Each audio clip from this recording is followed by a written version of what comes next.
જાણતા અજાણતા કોઈ રહી ગયા હોય બધા સર્વપિતૃ સુખિયંતામ સર્વપિતૃ સુખિયંતામ સર્વપિતૃ સુખિયંતામ સર્વપિતૃ સુખિયંતામ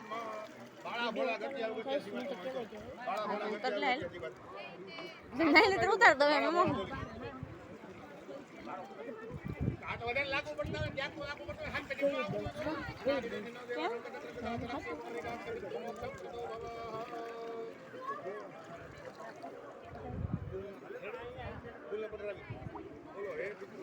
ગંગાજીમાં પ્રત્યક્ષ જળથી વહેતા પાણીમાં અર્પણ કર્યું છે. અમારી શક્તિ પ્રમાણે અમારી ભક્તિ પ્રમાણે તમને અન્નદાન, જલદાન, વસ્ત્રદાન, ભક્તિદાન, શું થયું તો કે વિશ્વાસદાન, જ્ઞાનદાન, દીપદાન, અન્નદાન, સિદ્ધાદાન, યત્કિંચિત કર્મ અમારા પિતૃઓને મોક્ષની પ્રાપ્તિ કરાવજો.